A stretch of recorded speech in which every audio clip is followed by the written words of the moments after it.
Okay, folks, so are you ready? Because today we're going to really dive deep into the world of cryptocurrency and Web3. Yeah, it's a fascinating topic, and I know it can seem a little intimidating at first, all these new terms and concepts. Exactly, and that's why we're here to break it all down to make it understandable and fun. So we're using this great guide called Cryptocurrency and Web3, a beginner's guide. It's a really helpful resource. And our mission today is to explore the fundamentals of cryptocurrency and Web3. What is it, how does it work, and why should you care?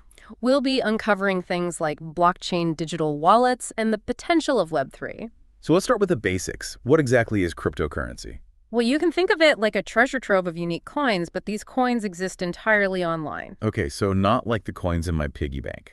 Got it. So what makes these digital coins different from, say, the money I have in my bank account? That's a great question. The key difference is that cryptocurrencies are not issued by governments or banks. They're created and managed by a network of computers. So it's like a whole new system of money outside the traditional financial institutions. That's pretty revolutionary. Exactly. And this brings us to the concept of blockchain, which is the underlying technology behind cryptocurrency. The guide describes blockchain as a digital ledger that records every single cryptocurrency transaction. Yeah, it's like a mutable logbook etched in stone. Imagine a record of every transaction ever made, transparent and tamper-proof. So everyone can see every transaction.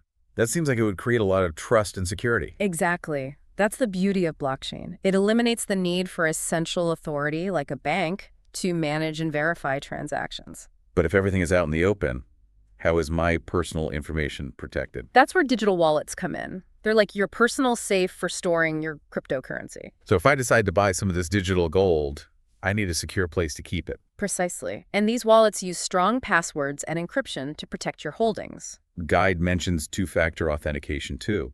So it's really about adding layers of security. Yes, and it's crucial to choose a reputable wallet provider and take all the necessary security measures. Got it. So I have my digital wallet. Now, how do I actually acquire cryptocurrency?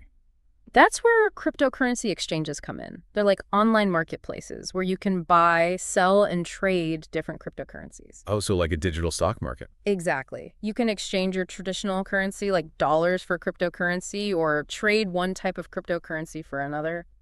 And there are so many different cryptocurrencies out there, right? Absolutely.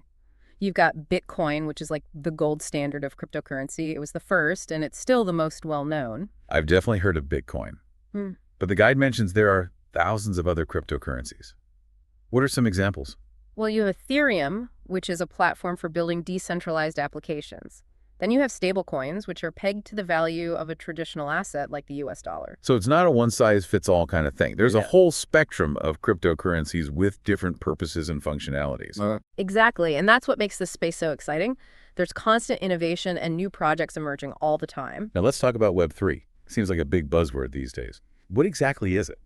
Web3 is basically the next evolution of the internet. It's about decentralizing the web and giving users more ownership and control.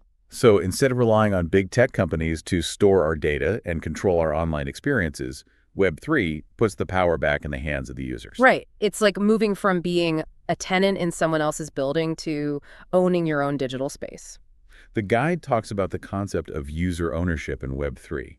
Can you give some examples of what that looks like in practice? Sure. One example is DAOs, or decentralized autonomous organizations. Yeah. These are organizations run entirely on blockchain where decisions are made collectively by token holders. So it's like a company, but without a traditional hierarchical structure.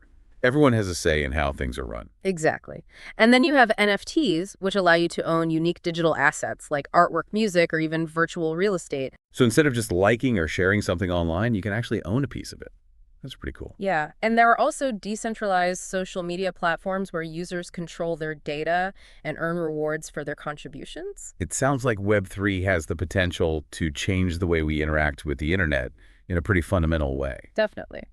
But it's important to note that Web3 is still very much in its early stages. There are challenges to overcome, like scalability and regulation. And just like with any new technology, there are risks involved as well. So it's important to do your research and proceed with caution. Absolutely.